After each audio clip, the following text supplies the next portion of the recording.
¿Cómo están? Soy el doctor Carlos Alberto Lestano Alba, médico especialista en medicina intensiva. Laboro en el hospital Edgardo Rebagliati Martins. Agradezco al Colegio Médico a través del Comité de Educación Médica Continua por haberme invitado a participar de esta charla sobre soporte hemodinámico del paciente con COVID-19. Lo que vamos a revisar son aspectos teórico-prácticos relacionados a este enfoque hemodinámico del paciente COVID-19. Vamos a ver la evaluación hemodinámica inicial, cuáles son las fases de soporte hemodinámico del paciente que desarrolla shock, la evaluación de los signos de perfusión y metabolismo anaeróbico. Vamos a ver la utilidad de la ecografía en este contexto, también la utilidad de poder obtener gasometría venosa central y arterial, poder entender en qué momento yo puedo pasar reto de fluidos a este grupo de pacientes que se encuentran hemodinámicamente inestables, saber cómo voy a manejar la terapia vasopresora e inotrópica y, finalmente, cuando el paciente esté estabilizado, cómo voy a proceder a hacer el descalamiento tanto de las drogas como de los fluidos.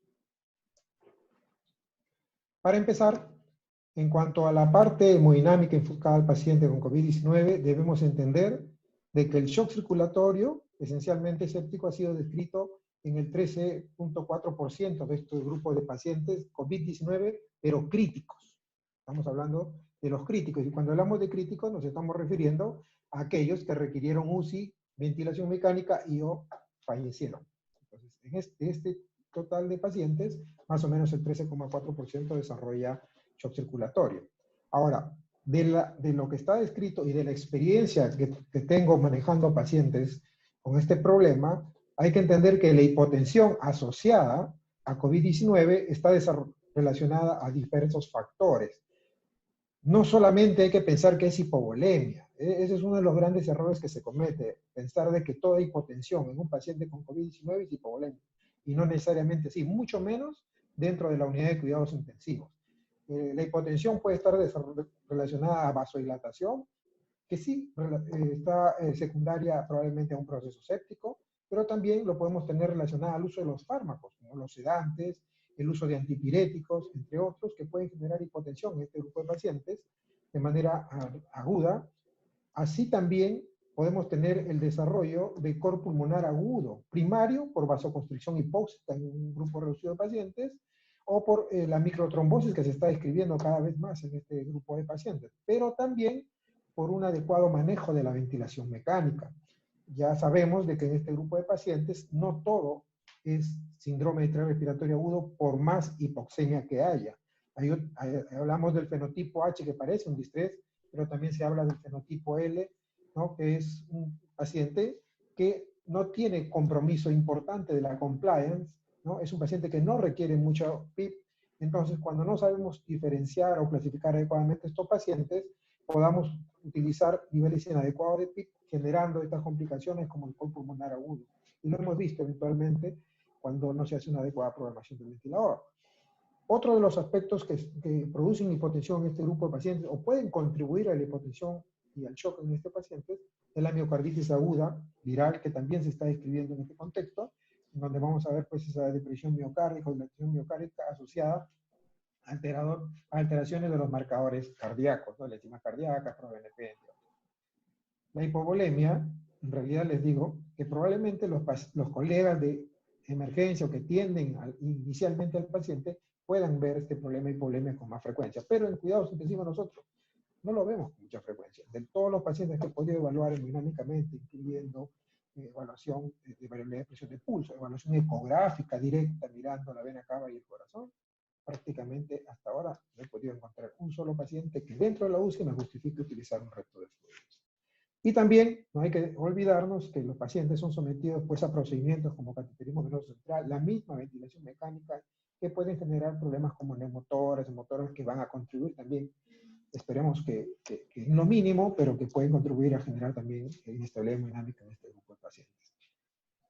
No siempre en estos grupos de pacientes que están vasodilatados, generalmente podemos encontrar los signos de hipoperfusión clásicos, pero hay que estar evaluándolos constantemente, y así como la presión arterial para tomar decisiones adecuadas.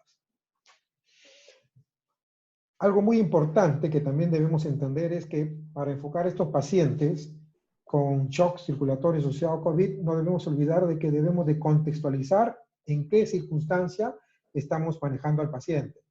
Generalmente los colegas emergenciólogos o los colegas internistas que están trabajando en emergencia, que están haciendo la atención primaria de estos pacientes críticos, pueden definitivamente estar en una situación en la cual tienen que salvar la vida del paciente de manera inmediata.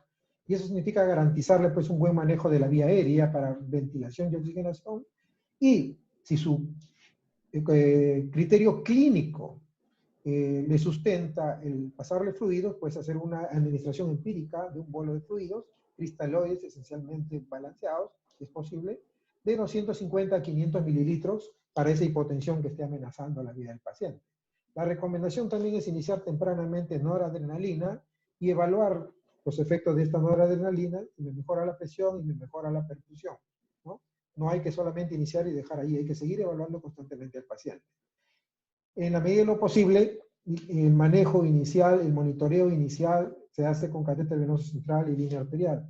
Pero la noradrenalina se puede iniciar tempranamente por vía periférica, diluyendo una sola ampolla de noradrenalina de 4 miligramos en 100 mililitros de suero fisiológico, pasándolo por la mejor vena periférica que tenga el paciente, generalmente las antecubitales. En caso de que ya se logre colocar el catéter venoso central, ya pasamos la noradrenalina a la concentración clásica de 2 ampollas en 100 por catéter venoso central, colocar una línea lateral y, como les estaba mencionando, la ecografía es fundamental para la evaluación del paciente COVID crítico. Generalmente, para evaluar la respuesta a fluidos, se recomienda usar parámetros dinámicos, como ya vamos a ver. La idea es en esta fase alcanzar para presión arterial media y gastos cardíacos mínimos compatibles con la vida. En la fase de optimización, que es en donde la mayoría de médicos de UCI evaluamos y encontramos a nuestros pacientes, generalmente lo que tenemos que hacer ya es un manejo más objetivo, más guiados por metas, ¿no? Con parámetros más validados que nos permitan decidir si vamos hacia reto de fluidos, si vamos hacia titular drogas. Entre estos tenemos, pues, hacer uso de criterios o parámetros dinámicos de respuesta a fluidos, ¿no? De hacer una adecuada programación de la ventilación mecánica para proteger el pulmón y de evaluar la gasometría, como ya vamos a ver más adelante, porque esa evaluación de la gasometría, tanto venosa central como arterial, me va a poder también orientar a ver si lo que yo debo hacer con mi paciente es optimizar el flujo sanguíneo, dígase gasto cardíaco, ya sea con volumen o ya sea mejorando la bomba cardíaca, o simplemente titulando vasopresores. Por ejemplo, cuando tengo una saturación venosa central de más de 70% y un delta PCO2, que ya les voy a explicar más adelante, menos de 6 milímetros de mercurio, en realidad la indicación sería titular más vasopresores que estar pasándole fluidos. Luego en la fase de estabilización, consolidación, que también está en nuestro terreno de cuidados intensivos, lo que debemos de hacer es el manejo, continuar con el manejo juicioso de fluidos y drogas para tratar de prevenir o evitar la disfunción orgánica, dar soporte multiorgánico, minimizar y vigilar las complicaciones, ¿no? Y ya aquí, si ya el riñón no está trabajando bien o estamos viendo de que se está generando un balance positivo inadecuado, considerar el uso de diuréticos y la ultrafiltración si el riñón no filtra adecuadamente la cantidad de fluido. Cuando el paciente se estabiliza, en la cuarta fase, que es la que también nosotros vamos a ver, debemos de ir al destalamiento de la terapia instaurada. Y esto significa generar balance negativo de fluidos para promover la eliminación del exceso de agua corporal, pero también ir retirando gradualmente las drogas inotrópicas y vasopresoras que nosotros hemos iniciado. Entonces, el manejo del paciente debe estar contextualizado de acuerdo a la etapa en la cual nosotros vamos a ver. Resaltar algo fundamental. Los objetivos clínicos del manejo del shock circulatorio en general, y no se escapa de esto el paciente COVID crítico, es tratar de restaurar los signos clínicos de buena perfusión. Si el lactato es elevado, obtener un clearance adecuado de lactato, más o menos un 20% en las 2 primeras horas, o un 50% en las 6 horas siguientes, en total. Pero para poder alcanzar estos objetivos clínicos tenemos objetivos hemodinámicos básicos que nos pueden guiar para tratar de alcanzar estos objetivos clínicos. Estos objetivos hemodinámicos pueden ser la saturación venosa central, que debemos de tratar de mantenerla por encima de 65-70% para que nos garantice un equilibrio entre la entrega y consumo de oxígeno, ¿no? También una presión arterial media, ¿no? Entre 60 y 70 milímetros de mercurio. La guía es de que esta presión me permita mejorar los signos de perfusión. y una diferencial entre la presión venosa central de anhidro carbónico y la presión arterial de anhidro carbónico de menos de 6 milímetros de mercurio como objetivo, que también me garantice una perfusión adecuada. Estos parámetros hemodinámicos básicos, ¿no?, fáciles de obtener, fáciles de evaluar, son los que me van a permitir inicialmente tratar de alcanzar estos objetivos clínicos de recuperación de perfusión y metabolismo aeróbico. El otro punto importante que les había mencionado es el uso de la ecografía. Creo que toda unidad crítica que está manejando pacientes con COVID debe de tratar de tener a la mano un ecógrafo porque nos va a facilitar el manejo. Y nos va a facilitar el manejo porque nos va a permitir diferenciar todos estos posibles causas de hipotensión que les había mencionado.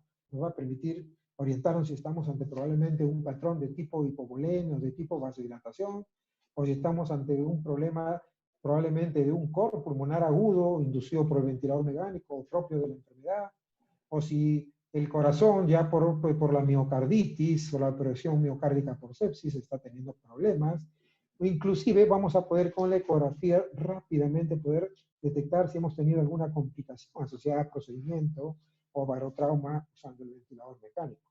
Entonces, el tener la ecografía en la mano nos ahorra tiempo y nos permite actuar de manera inmediata y lo más correctamente posible para soportar a este paciente hemodinámicamente inestable. Con respecto a la gasometría que les había mencionado, la gasometría la tenemos también a la mano y muchas veces solamente hacemos gasometría arterial y estamos descuidando que desde el punto de vista hemodinámico, combinar la gasometría arterial con la gasometría venosa central nos puede dar una orientación importante de en qué condición se encuentra mi paciente y cuál es la ruta o el mejor camino que debo seguir para poder darle el mejor soporte. Acá les pongo este flujograma, solamente voy a resumirlo. Si yo tengo que mi paciente está hipoperfundido con metabolismo anaeróbico, yo voy a tener una situación donde puedo evaluar la saturación venosa central.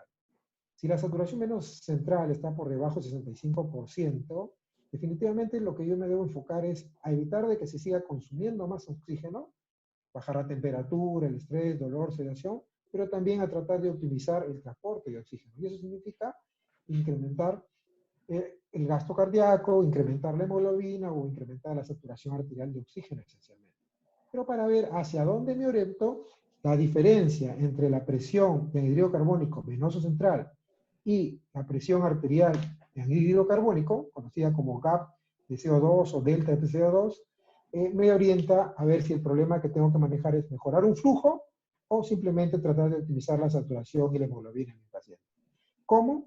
Si el gap de CO2 es mayor o igual a 6 milímetros de mercurio, la orientación va hacia optimizar el flujo sanguíneo, sinónimo de optimizar el gasto cardíaco. ¿Correcto? Y la optimización del gasto cardíaco va por evaluar si lo que le falta a mi paciente es volumen o si lo que le falta a mi paciente es una droga que le mejore la bomba cardíaca. Entonces, hacia ahí nos orientamos cuando tenemos esta combinación de una saturación venosa central de menos 65% con un gap de CO2 de más de 6 milímetros de mercurio, ¿no? En cambio, cuando tenemos una saturación venosa central de más del 70%, ¿no?, y el gap de CO2 está también dentro de rangos normales, probablemente ya la manipulación de la macrocirculación no nos dé tantos resultados, porque el problema puede ser ya microcirculatorio, el problema puede ser a nivel mitocondrial. Entonces, esto es muy fácil de hacer, muy fácil de interpretar, y acá les tengo esta tabla en donde resume, en la parte en donde el paciente está anaeróbico y hipoperfundido, cómo interpretar, ¿no?, la saturación venosa central en combinación con el gap de CO2 para decidir, ¿no?, si lo que voy a hacer con mi paciente es optimizar el flujo sanguíneo, ¿no?, en caso de que, como ya les había mencionado, la saturación venosa central esté baja, el gap de CO2 esté alto, o si va por titular drogas vasopresoras, en el caso de que nosotros tengamos una saturación venosa central que esté elevada y un gas de CO2 que esté dentro de lo normal. Entonces, aquí más o menos oriento cómo se debe utilizar esta gasometría venosa central arterial para manejar a mi paciente. Ahora, resucitación versus retos de fluidos, ¿no? Hablamos de resucitación de fluidos en la etapa inicial o de rescate del paciente, es decir, cuando el emergenciólogo, el internista o el clínico que está en emergencia o que atiende primariamente al paciente, tiene que decidir en base a criterios clínicos si va a pasarle o no fluidos al paciente porque está hipotenso, hipoperfundido.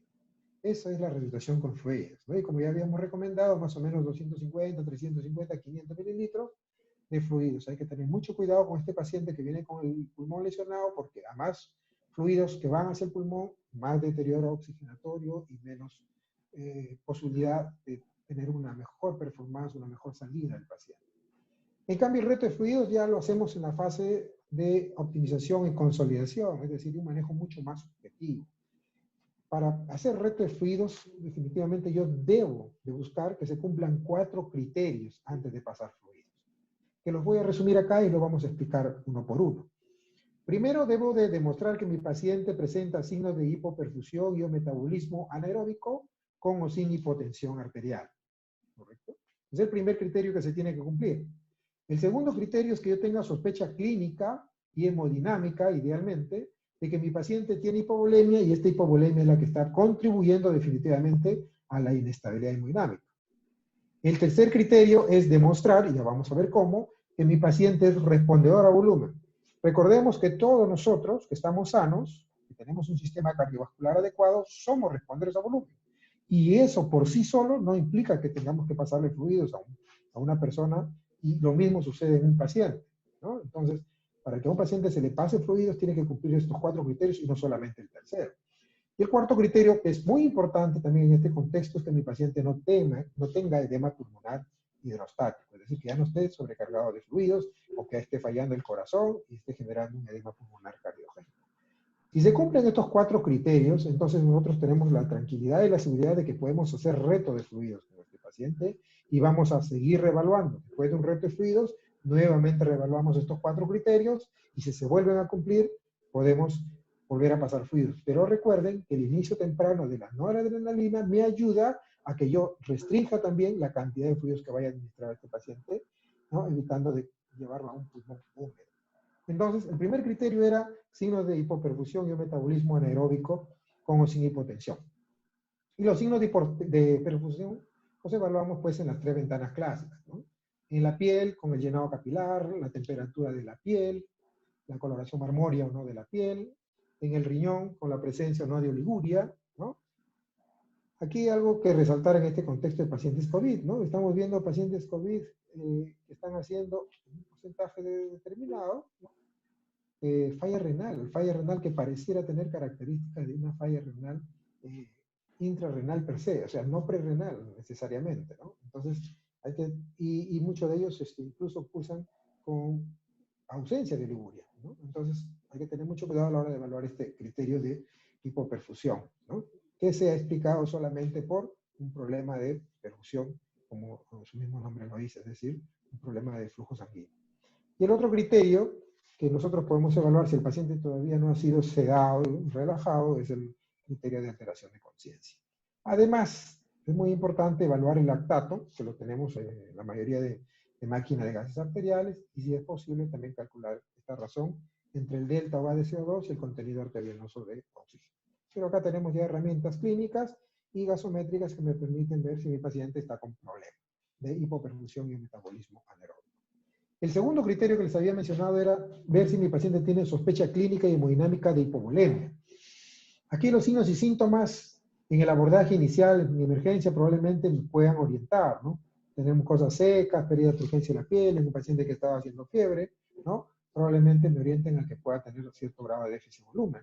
Pero también recordar que en este contexto, y mucho más en cuidados intensivos, la taquicardia, la hipotensión y otras manifestaciones que podrían ser por déficit de volumen o deshidratación, pueden también ser secundarias en la mayor parte del tiempo a otras causas, ¿no? A la fiebre, a los mecanismos de hipotensión que les expliqué al inicio, entre otros. Entonces hay que tener mucho tino a la hora de decidir si este paciente tiene o no tiene déficit de volumen intravascular. Por eso que nosotros en cuidados intensivos utilizamos algunas estrategias mucho más objetivas para valorar si mi paciente tiene déficit de volumen intravascular, y en eso tenemos la ecografía multifocal, y acá, sin tratar de ser muy complejos ni avanzados, ¿no? Prácticos, evaluar vena cava inferior, ¿no? Y evaluar conjuntamente a la vena cava inferior el corazón en una ventana subsifoidea, como vamos a ver más adelante y le vamos a explicar cómo hacerlo. Pero el otro parámetro que me puede servir cuando lo sé interpretar adecuadamente es la variabilidad de presión de pulso. Estos pacientes tienen una línea arterial y cuando están en ventilación mecánica, sedados, relajados, cumplen los criterios de ventilación mecánica de no tener respiraciones espontáneas para poder hacer las estrategias que me permitan utilizar la variabilidad de presión de pulso y decidir si esto suma o no suma a la sospecha de que mi paciente pueda tener déficit de volumen intravascular. Y esto lo vamos a detallar más adelante. El tercer punto o criterio que habíamos mencionado es que mi paciente pueda ser respondedor a volumen. Entonces, para considerar que mi paciente pueda ser respondedor a volumen, nosotros nos estamos refiriendo basando en la curva de Frank-Starling, ¿no? En esta curva de Frank-Starling nosotros evaluamos cómo se incrementa el volumen sistólico cuando yo mejoro la precarga de mi paciente. Entonces, cuando yo a mi paciente le administro una cantidad determinada de fluidos, 350, 500 mililitros, lo que yo esperaría en todo paciente y en nosotros mismos que estamos con un sistema cardiovascular adecuado, es que el volumen sistólico se incremente más del 10%, por lo menos, ¿no? Esto me diría que este paciente responderá a volumen, que este paciente se encuentra en esta fase de dependencia de precarga de la curva de Frank-Starling.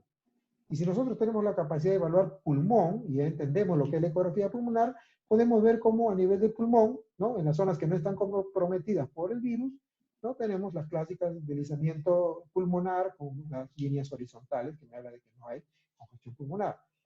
Pero si nosotros desconocemos estos principios fisiológicos importantísimos y nosotros administramos sin una guía adecuada fluidos a un paciente, lo podemos llevar o encontrar ya en una área en la cual el paciente deja de ser respondedor a fluidos, ya nos incrementa el volumen sistólico tras un reto más del 10% y aparecen las colas de cometa o líneas B, ¿no? Que me demuestran que lo que he hecho es congestionar a mi paciente. Entonces, aquí lo que nosotros estamos viendo es de que debemos determinar, ¿no? Si mi paciente está o no en la fase de dependencia de precarga. Pero para ello debo de medir el volumen sistólico. Y no siempre tengo la posibilidad de medir el volumen sistólico en todas las unidades de cuidados intensivos. Claro, algunas de nuestras unidades sí tenemos herramientas para poder medir de manera continua el volumen sistólico, pero si no tenemos esto, debemos usar algunos parámetros que tratan de aproximarse a este gold estándar del incremento del volumen sistólico de más del 10% para predecir respuesta a volumen. Y a eso vamos a pasar a ver en este momento, ¿no? Entonces, en esta diapositiva resumo de manera práctica lo que viene a ser la evaluación de la vena cava inferior, pero conjuntamente con el corazón. Siempre he dicho y he mostrado y he enseñado que la vena cava inferior por sí sola no me puede determinar si un paciente tiene déficit de volumen intravascular y yo he responder a fluidos. Por lo menos debo tener otro parámetro que me sustente o me fundamente o me soporte esta conclusión de la vena cava inferior. ¿Y qué mejor parámetro que mirar el corazón que está allí a continuación de la vena cava inferior en la misma ventana que es la ventana subsifoidea? Entonces, ¿cuál es la estrategia? La estrategia es que yo pueda evaluar la vena cava inferior para ver cómo varía esta vena cava inferior con el ciclo respiratorio, ¿no? Si es que mi paciente está sin ventilación mecánica, ¿no? Cosa que lo podrían utilizar los médicos en el abordaje inicial en emergencia, o si mi paciente ya está en ventilación mecánica, ¿no? En donde lo podemos utilizar nosotros en áreas críticas de cuidados intensivos, ¿no? ¿Cuál es la diferencia? Que en ambas condiciones, cuando un paciente tiene la probabilidad de tener déficit de volumen intravascular y se responder a volumen, se produce una variación entre inspiración y expiración de la vena cava inferior. Acá la estamos viendo en ventana subsifoidea, tanto con un transductor sectorial como con un transductor convexo. ¿Muy bien? Entonces, esta variación que se produce en la vena cava inferior, yo la puedo evaluar de manera objetiva utilizando una fórmula que va a variar de acuerdo a si mi paciente se encuentra sin ventilación mecánica o con ventilación mecánica. De manera práctica, para construir esta fórmula, en la parte del numerador, lo que tengo que colocar es el diámetro mayor y el diámetro menor, ¿no? De la vena cava inferior de cada una de las fases del ciclo respiratorio. ¿Correcto? Y eso es igual en ambos casos, sin y con ventilación mecánica. La diferencia es que sin ventilación mecánica lo que yo evalúo es colapso de vena cava inferior. Y como yo evalúo colapso de vena cava inferior, el diámetro de partida es el diámetro mayor. Por lo tanto, eso va en el denominador. En cambio, en ventilación mecánica yo lo que evalúo es distensibilidad de vena cava inferior. Y por lo tanto, el diámetro de partida es el diámetro menor. Entonces es el que va en el denominador. Cuando yo evalúo sin ventilación mecánica colapso de vena cava inferior, más o menos el punto de corte aproximado para decir que un paciente puede tener déficit de volumen y el cierre respondedor es de 40-50%. Y cuando está en ventilación mecánica, la distensibilidad como punto de corte es mayor a 18%. ¿Correcto? Pero como les insisto, esto por sí solo no es suficiente. Si nosotros, al transductor que estamos mirando la vena cava, nos giramos en sentido horario, ¿no? Y podemos ver el corazón, entonces nosotros vamos a ver qué características tiene mi corazón. Por ejemplo, acá nosotros tenemos a un corazón normoquinético. Si yo tengo estos criterios de vena cava, pero mi corazón está normoquinético, ¿no? Es poco probable que el paciente tenga hipovolemia, ¿no? Es poco probable, pero sí es un respondedor a volumen, como lo somos nosotros también. Entonces, acá la posibilidad es que mi paciente tenga vasodilatación. Y probablemente solamente añadiéndole noradrenalina yo pueda compensar a mi paciente de manera adecuada, sin necesidad de pasarle fluidos, ¿no? En cambio, acá tengo otro contexto. Tengo los criterios que se cumplen con respecto a vena cava inferior y mi paciente está hiperkinético, como ustedes pueden ver acá. El corazón de mi paciente está hiperkinético, ¿no? En esta ventana subsifoidea. Tanto el ventrículo derecho como el ventrículo izquierdo están hiperkinéticos y las paredes de ambos ventrículos parecen pegarse al septum interventricular, lo que se llama el kissing wall, o en el ventrículo izquierdo el kissing papilar. Entonces, si yo tengo esta vista del corazón con los criterios de vena cava, definitivamente acá es muy probable que este paciente esté hipovolémico y que sea respondedor a fluidos. Entonces yo podría pasarle fluidos si tengo la descompensación hemodinámica de mi paciente. Y en cambio acá tengo la tercera posibilidad, ¿no? De que yo tenga criterios aparentemente de vena cava inferior y sin embargo tengo un corazón que está hipokinético, ya sea el ventrículo izquierdo, ya sea el ventrículo derecho, aunque lo más probable en estos casos es encontrar una vena cava dilatada. Estos pacientes tienen un altísimo riesgo de hacer edema pulmonar si ustedes pasan fluidos. Y si es que ya no lo tienen de por sí. Entonces, hipovolemia y respuesta a fluidos en este contexto es improbable, ¿no? Entonces hay que tener esta integración para poder evaluar si mi paciente tiene déficit de volumen no y respondedor a fluidos. Recordar pues que la vena cava por sí sola tiene falsos negativos y tiene falsos positivos. Y si queremos hablar del contexto del paciente con COVID, miren, el PIB alto o volumen tidal bajo me puede dar falso negativo en vena cava inferior. Si mi paciente está respirando espontáneamente, me pueden también dar falsos negativos, ¿no? Por ejemplo, un paciente que me hace compromiso ventrículo derecho, ¿no? De manera aguda, y el corpo pulmonar también, hace de que este problema de la vena cava pierda esa fiabilidad y tenga falsos negativos, ¿no? Entonces hay una serie de situaciones que se pueden presentar en el contexto del paciente COVID que pueden ser que la vena cava por sí sola no sea suficiente para tomar una decisión. Muy bien. Ahora, otra estrategia que uno puede utilizar para poder determinar si mi paciente es respondedor o no a volumen es hacer una maniobra de elevación pasiva de miembros inferiores.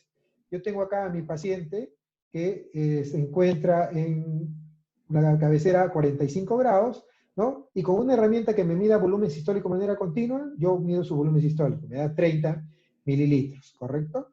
Luego lo que voy a hacer es echar a mi paciente y levantar las piernas 45 grados. Y después de haber levantado las piernas 45 grados alrededor de 1 y no más allá de 2 minutos, vuelvo a medir el volumen sistólico de mi paciente con la herramienta que tengo de monitoreo continuo. Y luego hago el cálculo del porcentaje de incremento de ese volumen sistólico final con respecto al basal. En el ejemplo, ¿no? El cálculo lo tenemos acá, se ha incrementado el volumen sistólico 33.3%, lo que quiere decir que es más del 10%, por lo tanto este paciente sería respondedor a fluidos con esta estrategia de la vena cava inferior. Hay algunas limitaciones que se pueden conversar posteriormente, ¿no? Pero es importante esta estrategia. La otra forma de evaluar a un paciente en ventilación mecánica es mediante una línea arterial en el monitor, evaluando la variabilidad de pulso arterial, ¿no? O la variabilidad de la presión de pulso, ¿correcto? Tenemos una fórmula y tenemos cada uno de los pasos. Pero para poder explicar esto debemos de entender que hay ciertos criterios que deben de cumplirse para que esto tenga validez. Por ejemplo, el paciente no puede estar con actividad respiratoria espontánea porque me da falso positivo. No puede estar con arritmia cardíaca porque me da falso positivo. Entonces esto lo podemos controlar en un paciente rápidamente que está, o ver rápidamente en un paciente que está en la UCI. Pero como parte del manejo del paciente de COVID grave, muchas veces utilizamos volúmenes tidal menos de 8 mililitros por kilo de peso ideal, y esto nos da un falso negativo de variabilidad de presión de pulso. O un grupo importante de pacientes con COVID tienen una compliance pulmonar baja, menos de 30 mililitros por centímetro de agua, y esto también me da falso negativo, ¿no? Sin contar también que la razón entre la frecuencia cardíaca o frecuencia respiratoria puede estar por debajo de 3,6 y también darme falso negativo. Y si hay un cor pulmonar agudo con compromiso del ventrículo derecho severo, también puedo tener un falso positivo. Es decir, hay estas circunstancias que yo debo de tener en mente para ver si mi variabilidad de presión de pulso me va a ayudar o no para poder evaluar a este paciente. Entonces, ¿cómo hago yo la variabilidad de presión de pulso, ¿no? Lo que yo tengo que hacer que en mi monitor, en donde tengo el trazado de la línea arterial, ¿no? Disminuir la velocidad a 6,25 para que las ondas se peguen entre sí, y voy a medir la amplitud de la onda de mayor tamaño, ¿no? Acá estamos midiendo el pico en 109, la base de la onda de mayor tamaño que está en 60, entonces yo tengo la presión de pulso máxima. 109 menos 60, 49 de presión de pulso máxima. Y hago lo mismo con la onda de menor tamaño, que es en la fase expiratoria, ¿no? 91 todo el pico de las ondas de menor tamaño, la base 54 y por lo tanto la presión de pulso mínima es de 37 milímetros de mercurio. Con estos dos valores yo utilizo esta fórmula de la diferencia entre ambas presiones de pulso, ¿no? Dividido entre la semisuma de ambas por 100. Aquí en este ejemplo me sale 27.9%. El punto de corte para decir que el paciente responde al volumen es más del 13%. Pero recuerden, se tienen que cumplir los criterios que les había mencionado para no tener falsos positivos o negativos. Entonces nos pasamos a este flujograma. En este flujograma, si tengo al paciente COVID positivo sin respiraciones espontáneas ni arritmias cardíacas, puedo tomar en cuenta la variabilidad de presión de pulso. Y acá puedo tener estos resultados después de haber hecho el cálculo de la variabilidad de presión de pulso. Si me sale más del 13% y mi paciente no tiene falla de ventrículo derecho ni hipertensión intraabdominal, es probable que sea respondedor a fluidos, ¿no? En caso de duda, yo puedo realizar la elevación pasiva de miembros inferiores, como les había mencionado. Si la variabilidad de presión de pulso disminuye con la elevación pasiva de miembros inferiores, este paciente sería responder a fluidos. Si no hace esa disminución, no responderá a fluidos. El problema es cuando yo tengo una variabilidad de presión de pulso en esta zona llamada zona gris, entre el 9 y el 13%. Aquí no es fácil poder determinar si mi paciente responderá al volumen y necesito hacer una estrategia que también les voy a explicar, que es la estrategia de reto de volumen TIDA.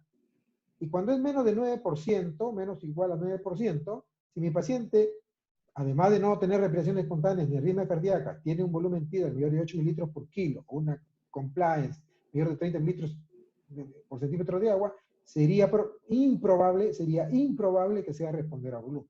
Claro que lamentablemente nuestros pacientes COVID no están muchas veces con este tipo de programación, sino están con este tipo de programación y este tipo de problema. Por lo tanto, para poder también ver de que esto no es un falso negativo, debemos de hacer también el reto de volumen TIDA, que es lo que explico a continuación, ¿no? ¿Cómo hacer un reto de volumen TIDA? ¿Qué es lo que tengo que hacer yo? Que mi paciente que está con un volumen TIDAL de 6 mililitros por kilo de peso ideal, por ejemplo, este paciente tiene 60 kilogramos de peso ideal y le he programado 6 mililitros por kilo, que son 360 mililitros, yo voy a medir, así como les he mostrado en las láminas anteriores, la variabilidad de presión de pulso. Esta variabilidad de presión de pulso que yo tengo con 6 mililitros por kilo de peso ideal es 10%. Muy bien. Ahora lo que voy a hacer es voy a incrementar el volumen TIDAL a 8 mililitros por kilo de peso ideal, pero por menos de un minuto. En ese rango de tiempo, yo voy a calcular la variabilidad de presión de pulso final, ¿no? En este caso me sale, en el ejemplo, 15%, con ya los 480 mililitros de volumen corriente en función a este volumen por kilo de peso.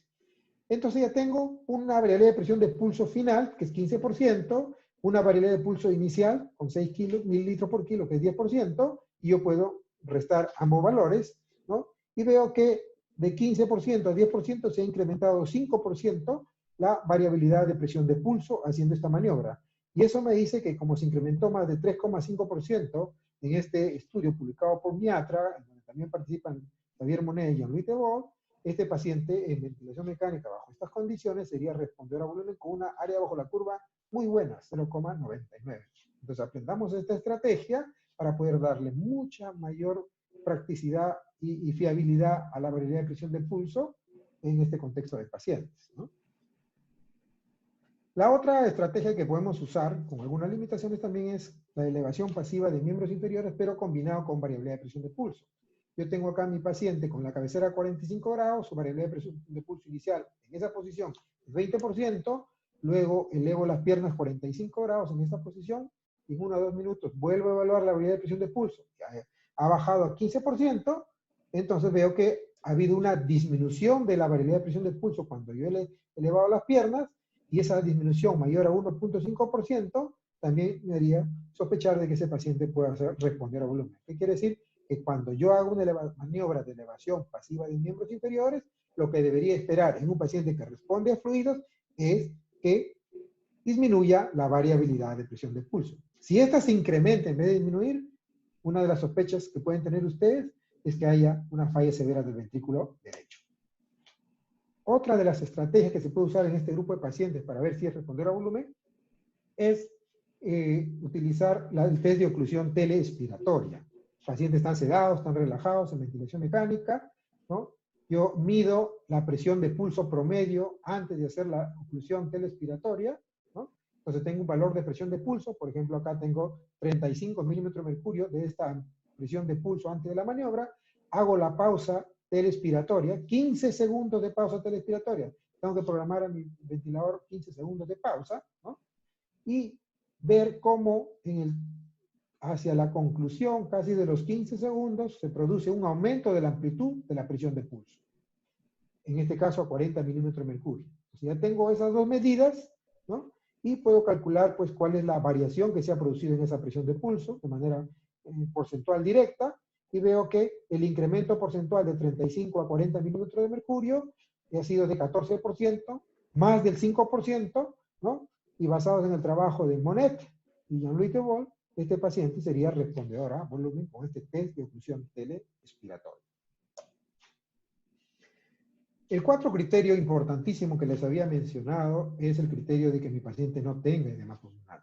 Evaluar el edema pulmonar en el contexto del paciente COVID no es sencillo, porque este paciente tiene un compromiso intersticial, pero la diferencia es que este compromiso intersticial suele ser en parches, ¿no? No compromete de manera uniforme, por lo menos de manera inicial, a todo el pulmón, más es en parches, e incluso a veces hay algunas zonas que son zonas de condensación, ¿no?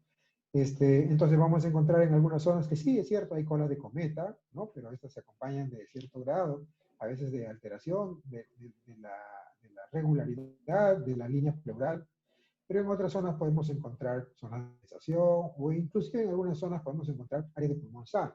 En cambio, cuando nosotros no hacemos un adecuado manejo de fluidos, o este paciente ya está haciendo compromiso de la bomba cardíaca, podemos encontrar un paciente que ya tiene adicionalmente edema pulmonar sobre el problema del COVID, ¿no? Y vamos a ver prácticamente que casi todas las ventanas cardíacas vamos a encontrar un patrón de cola de cometa, ¿no? Que me dice que este cambio se ha producido probablemente por un aumento del volumen intravascular por encima de la zona de respuesta a fluidos, el punto crítico para edema pulmonar. Entonces, es muy importante también hacer esa evaluación y ese seguimiento ecográfico pulmonar que me va a guiar si está mi paciente o no con edema pulmonar. Entonces, ya tengo los 4 criterios y yo ya puedo pasar fluidos a mi paciente. Cuando mi paciente no cumple estos 4 criterios, ¿no? Y más aún si tengo una gasometría que me muestra que la saturación venosa central está por encima del 70%, el gas de CO2 está por debajo de 6 milímetros de mercurio, acá lo que tengo que hacer yo es terapia vasopresora. Ya dijimos que la noradrenalina se inicia tempranamente, es la droga de primera elección en la mayoría de tipos de shock hipotensivo, ¿no? Eso no hay duda. Cuando mi paciente se hace refractario a la noradrenalina, y esto no es por problema de volumen, esto no es por problema de bomba, ¿no? La droga que puede sumar a la acción de la noradrenalina es la vasopresina, ¿no? Como droga complementaria. Ya dijimos que la noradrenalina, la forma como lo vamos a preparar por vía periférica o por vía central, la vasopresina preparamos un frasquito de 20 unidades en 100 mililitros suero fisiológico, y la dosis va de 0.01 a 0.04, que de manera práctica es entre 3 a 12 mililitros por hora de esa preparación, para tratar de ir titulándose arriba la vasopresina, lo que me permitiría mejorar la presión arterial, o si ya tengo dosis altas de noradrenalina, poder reducir esas dosis de noradrenalina. Una droga de rescate es la adrenalina, cuando fallan las anteriores, pero esto nos está hablando probablemente de problemas serios con el paciente.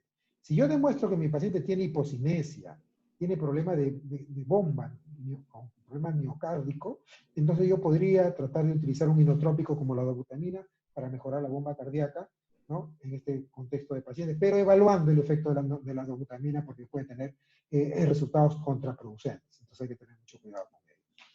Aquí hay un esquema de cómo más o menos voy manejando las drogas de acuerdo a la circunstancia de mi paciente, ¿no? Si está hipotenso, si esa hipotensión es o no acompañada de taquicardia, si mi paciente, a pesar de no está hipoperfundido, a pesar de estar con noradrenalina, vasopresina, y no está taquicárdico, ¿no? Tratar de ver si se puede utilizar la dobutamina, demostrando falla cardíaca, ¿no? Si no está hipotenso, pero está hipoperfundido y no está taquicárdico, entonces esa hipoperfusión de repente está relacionada a una bomba cardíaca que no está trabajando de manera adecuada, y podríamos manejarlo solamente con dobutamina, ¿no? Y así, de acuerdo a la circunstancia clínica del paciente, tratar de elegir la mejor droga de la manera clínico-empírica, pero idealmente de manera objetiva, utilizando drogas, herramientas de monitoreo hemodinámico.